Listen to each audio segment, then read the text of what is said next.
Till now, we have seen the magnetic force experienced by a charge moving in a magnetic field. Now, अगर एक कोई conductor है, let us suppose, and उसके अंदर current flow हो रहा है, so that means current flow हो रहा है, दैट मीन्स कि there are some electrons which are moving, so that means कि उनके ऊपर भी फोर्स लग रहा होगा, राइट? तो उसमें होता क्या है कि उनके ऊपर फोर्स लगता है and they collide with each other and also with the walls of the conductor. So finally what happens is कि ये जो सारा फोर्स है it eventually comes down to the conductor itself, मतलब पूरे कंडक्टर के ऊपर फोर्स लगने लग जाता है. ठीक है, उसकी जो वैल्यू है it is given by I into L cross B. ठीक है, इसकी जो डेरिवेशन है आपकी बुकलेट में दे रखी है वो आप पढ़ सकते हैं. Now what is L?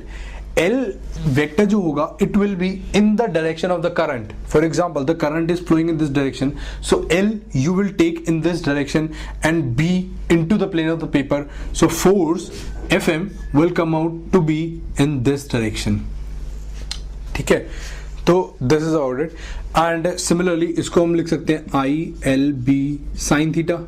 Similarly अगर थीटा 0 है या फिर 180 है तो उस केस में Fm will be 0. यानी अगर मैग्नेटिक फील्ड अंदर की तरफ है और हमने कंडक्टर भी ऐसे प्लेस कर दिया, I mean current is also flowing in this conductor, so उस केस में भी force, magnetic force will be 0. Right, now इसके अंदर दो तीन चीजें हैं, लाइक लेट अस सपोज कि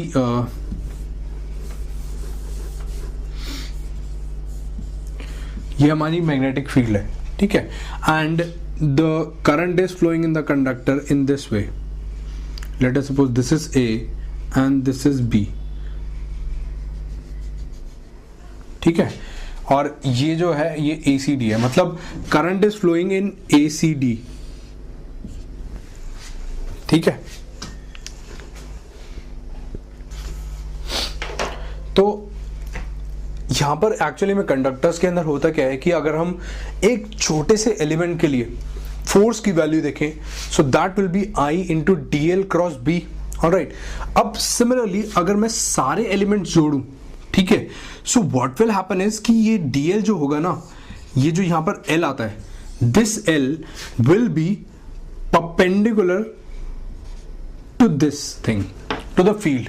यानी अगर ये पूरी कर्व्ड भी है, ठीक है, so the net force will be in this direction, यानी इसका जो कंपोनेंट वाई डायरेक्शन में हो.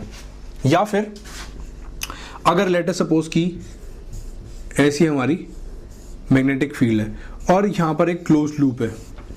ठीक है, तो इस अगर ये करंट ऐसे फ्लो कर रहा है आई ऐसे, right, in this close loop, then what will happen is कि I into dl cross b जो है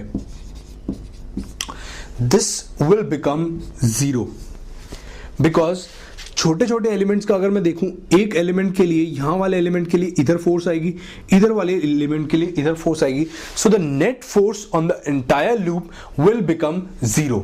यानी अगर एक क्लोज लूप होता है तो उसके ऊपर नेट फोर्स 0 लगती है.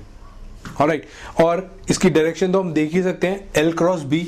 एल अगर ऊपर है, बी इधर है, तो force will be into the plane of the paper.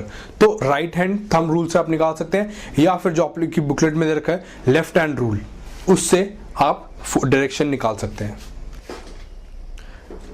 एक सिंपल बट इंटरेस्टिंग एग्जांपल देखते हैं, which is the example number 28. इसके अंदर गिवन है कि एक हमारी रिंग पड़ी है और उसके ऊपर मैग्नेटिक फील्ड कुछ इस डायरेक्शन में है कि हर एलिमेंट पर, रिंग के हर एलिमेंट पे परपेंडिकुलरली आउटवर्ड्स है. ठीक है, तो फोर्स ऑन द रिंग निकालिए. फोर्स क्या होती है? I into D L cross B. ठीक है, अब अगर मैं कोई भी छोटा एलिमेंट लूं, लेट अस सपोज ये ले लिया, ठीक है, डी एल लेंथ है इसकी, तो इसके ऊपर इसके अंदर करंट कितना फ्लो कर रहा है? आई.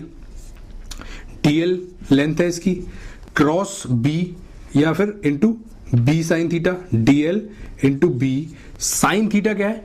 This is I and this is B. तो इन दोनों के बीच में कितना हो गया? 90 डिग्री एंगल हो गया. So sine 90 will be equals to 1.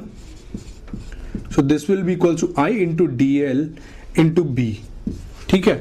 और dl को अगर मैं इसको पूरे के लिए इंटीग्रेट कर दूं फ्रॉम 0 टू 2 पाई a, ये जो इसका पेरीमीटर है पूरा, तो वही आ जाएगा i into B into 2 pi a, ठीक है ना।